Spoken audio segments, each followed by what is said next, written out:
नमस्कार, नमस्कार, नमस्कार दोस्तों। मैं Nikhilesh Jain Hindi chess PSC channel पर आप सभी का हार्दिक अभिनंदन करता हूँ। दोस्तों चैंपियन चेस टूर का आखिरी जिसको बोले नॉर्मल जो टूर्नामेंट है उसकी शुरुआत हो चुकी है। इन चेस रैपिड 5 भारतीय खिलाड़ी खेल रहे हैं। ऑलरेडी आपने आर्टिकल पढ़ा होगा।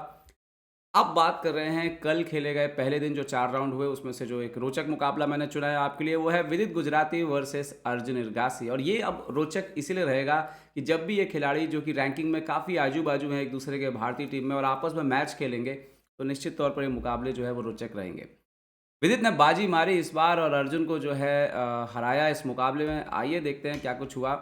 विदित इस मैच में ब्लैक पीसेस से खेल रहे थे दरअसल। शुरुआत की अर्जुन ने B3 खेल करके अधिवन की याद आ गई होगी आपको। D5 बिशप B2 और ये जो लाइन है यहाँ पर नाइट F6 ब्लैक कंटिन्यू करता है, white night F3 now bishop F5 तो E3 ताकि D4 कर सको आप और यहाँ पर मूव आता है H6। अब इसमें एक सीधी सी बात है कि अगर आप यहाँ पर D4 करते हो तो देखने में बड़ा अजीब लगता है कि भाई पहले आपने B3 किया, फिर बिशप निकाला और फिर D4 कर दिया। हालांकि वो बिशप बाद में खेलता है और लेकिन यहाँ पर अर्जुन ने एक अजीब डिसीजन लिया जिसको बोल सकते हैं डेफिनेटली आप ऑनलाइन जब खेलते हैं तो इसी तरह से सरप्राइज़ करने की कोशिश करते हैं। बिशप इंटू F6 मार दिया, जो कि बहुत ही रेयर खेला गया है। डाटाबेस में आपको सिर्फ 5-6 गेम मिलेंगे और वो भी टॉप लेवल पे तो कम ही मिलेंगे। तो bishop into F6 E into F6 यहाँ पर अब अर्जुन खेलते हैं D4 मतलब डबल बिशप उन्होंने दिया हुआ है विदित को, बस उनका एक पॉन डबल है। हालांकि अभी वाइट के स्ट्रक्चर पे कोई वीकनेस नहीं है लेकिन लॉन्ग टर्म पे डार्क कलर के पीसेस की बिशप की कमी जो है वो खलेगी। तो डार्क कलर पर विदित की इस मैच में हमेशा नज़र थी। Bishop D6 now bishop D3 निकाला यहाँ पर, तो उन्होंने बोला कि भाई चलो एक काम करते हैं, एक बिशप आप कम कर दो और यही कॉन्सेप्ट होगा जो और यहाँ पर जो इससे पहले मैच खेला गया है उसमें उन्होंने जो है यहाँ पर क्वीन D7 करके खेला और बिशप एक्सचेंज बाद में हो गया था।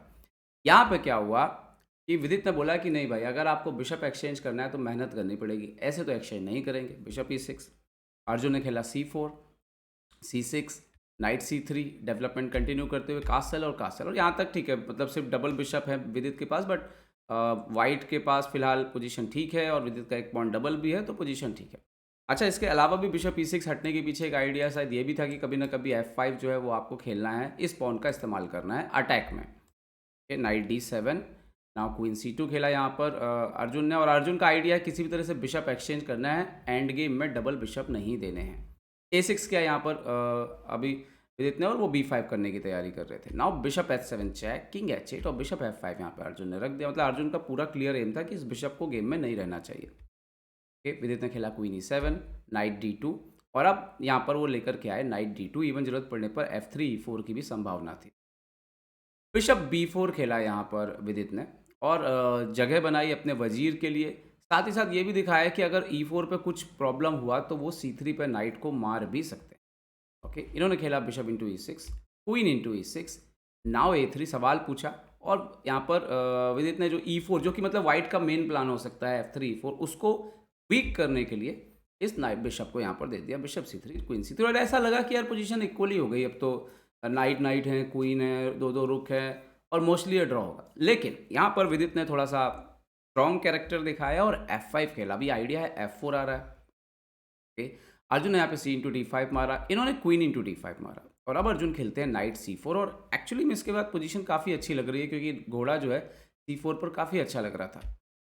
रुक F E8 लेकर के आया यहाँ पे विदित। सो अर्जुन लेकर के आया रुक FD1 नाउ किंग G8 उन्होंने हटे ताकि वो अगर जी वाला पॉन कभी आप यहाँ से हटाते हो आगे बढ़ते हो तो ये डिस्कवर अटैक वाला जो है वो प्रॉब्लम ना होने पाए। अर्जुन ने एक और रुक को सेंट्रलाइज किया रुक के C1 नाउ रुक E6। अभी इसके बाद थोड़ा सा यहाँ पर आप देख सकते हो कि ये रुक यहाँ शिफ्ट होने जा रहा है, क्वीन D5 पे बैठा है और थोड़ी सी परेशानी जो है यहाँ पर जा सकती है। तो यहाँ पे क्वीन A5 खेला अर्जुन ने एक्सचेंज करने के लिए। यहाँ पर विदित खेलते हैं B5। अब B5 के साथ दो बातें हैं, एक तो नाइट आप हटाइए, दूसरा क्वीन एक्सचेंज नहीं होगा। नाइट D2 अब लेकिन यहाँ पे एक चीज़ ज़रूर हुआ है कि C6 थोड़ा वीक हो गया है। लेकिन ये विदित का एक वेल कैलकुलेटेड प्लान था कि C6 कमज़ोर रहने दो बट उनको किंग साइड अटैक का मौका मिलना चाहिए। नाइट तो पीछे जा चुका ऑलरेडी। रुक G6 खेला, अभी G2 पे तो मेट लग गई भाई, तो G3 खेलना पड़ा। H5 खेला, अर्जुन ने इमीडिएटली H4 खेला। अब इस पूरी पोजीशन में बस हल्की सी दिक्कत ये है कि ये किंग थोड़ा सा अकेला हो रहा है यहाँ पे और ये रूक, ये क्वीन, ये पॉन हो सकता है, ये नाइट ऊपर आ सकता है, तो संभावना ब्लैक की तरफ से अटैक की ज़्यादा लग रही थी। पोजीशन अभी तक ठीक थी। तो यहाँ पे रुक ई8 खेला, उन्होंने एक और रुक लेकर के आया और यहाँ पर बिल्कुल सही समय पे क्वीन C7 लेकर के आए अर्जुन। क्यों? क्योंकि ये क्वीन जो है आपको यहाँ पे चाहिए। जैसे मान लीजिए कि आप कुछ क्वीन A6 वगैरह अगर खेल देंगे तो यहाँ पर एक बड़ी ही ज़बरदस्त तरह की चाल आ जाती, रुक इंटू E3। और अगर आप देख लीजिए यहाँ पे कि अगर आप एक्सेप्ट करने जाएँ तो रुक G3 के बाद जो है गेम बचना जो है वो मुश्किल है।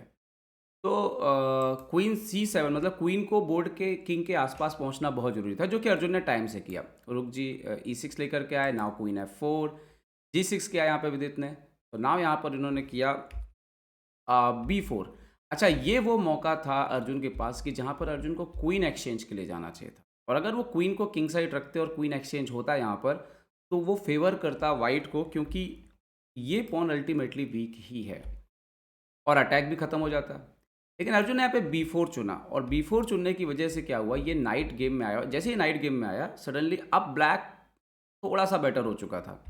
रुक C2 खेला यहाँ पर अर्जुन ने, so now night E4, night into E4, रुक इंटू E4, क्वीन C7 गया यहाँ पे, सो नाउ F4, और F4 मेरे ख्याल से यहाँ पर भी एक चीज़ थी कि अगर यहाँ पे क्वीन F3 रखते तो भी गेम में उतना प्रॉब्लम नहीं हो रहा था। लेकिन जैसे ही क्वीन दूर गया और F4 आया, उसका सडनली क्या हुआ कि वो कहते हैं ना कि आपका रास्ता ही कट गया घर पहुंचने के लिए, और वही, और सडनली आप देखिए कि कोई भी मोहरा जो है वो नहीं पहुंच पा रहा है राजा की मदद के लिए। अब यहाँ पे क्या हुआ, G/F4 मारा अर्जुन ने, तो नाउ क्वीन F5, अभी ये एक्टिवेट हो गया। अब ये लास्ट मौका था, यहाँ पे रुक E1 खेलना था ताकि E3 को प्रोटेक्ट रखा जा सके, E3 ना ब्रेक होने पाए। अर्जुन ने यहाँ पे रुक DD2 खेला और यहाँ पर एंट्री हो गई क्वीन G4 चेक। अच्छा, प्रॉब्लम ये है कि जैसे क्वीन रुक E1 मैं आपको दिखाता हूँ, रुक E1 है, क्वीन G4, किंग H2 जाते हैं, यहाँ पे आप ये मैक्सिमम मार सकते हो और यहाँ पर कोई रुक की एंट्री नहीं हो रही है। वो एक्चुअली में वो ड्रॉइज पोजीशन है, क्योंकि आपका भी C6 जा रहा है। लेकिन रुक DD2 रखने के बाद क्या हुआ, क्वीन G4 चेक पे अब आप किंग H2 नहीं जा सकते हो। क्यों? क्योंकि रुक इंटू E3 आ जाएगा और यहाँ पर आप देखिए कि सीधा चेकमेट ही होगी। वो आप अनस्टॉपेबल H3 पे आप कंट्रोल ही नहीं ले पा रहे हैं। तो किंग F1 खेलना पड़ा। जैसे ही किंग F1 खेले तो क्वीन F3 आ गया। अब यहाँ पे रुक इंटू E3 भी जो है वो किसी भी मोमेंट पे आने के लिए तैयार है। इन्होंने खेला queen C6, queen into C6 मारा। तो नाउ ये वो मोमेंट था, यहाँ पे भी किंग G7 डायरेक्ट खेल सकते हैं, बट यहाँ पर विदित ने खेला रुक को E6 पे लाए, क्वीन E8 चेक, रुक E8, और यहाँ पर अर्जुन से हुआ ब्लंडर। अर्जुन ने खेला रुक C8। अब आपकी बारी है। बहुत ही सिंपल डबल अटैक है और आप आसानी से मैच जीत सकते हैं। जी हाँ, क्वीन H3 चेक आया और अभी आप देखिए डबल अटैक हो गया, राजा पे अटैक, और क्वीन जो है वापस आके इस रुक को मार लेगा। और यहाँ पर अर्जुन ने जो है वो रिज़ाइन कर दिया। तो सिर्फ 37 चालों में विदित ने शानदार जीत हासिल की। अर्जुन के पास कुछ मौके थे, लेकिन आप कह सकते हो। अच्छा, एक चीज़ ये भी है कि जब इनके बीच अभी मैच होता होगा तो कहीं ना कहीं, क्योंकि जिस प्लेयर को आपने देखा है कि वो आपसे एक लंबे समय तक जो है वो आपसे आगे बना रहा है, जिसको देख करके आप बड़े हो रहे हो और उससे आपका मैच हो तो फ़र्क पड़ता है। और दूसरा, विदित इस समय मोटिवेटेड हैं अपने आप को साबित करने के लिए, वो दिख रहा है, और ये ओवरऑल भारतीय शतरंज के लिए कमाल की बात है। तो ये था मुकाबला विदित गुजराती वर्सेस अर्जुन इरासी का। पसंद आया तो लाइक, शेयर और सब्सक्राइब करना ना भूलें। देखते रहिए chess base India. Chess base India के लिए मैं निखिलेश जैन। जय हिंद दोस्तों।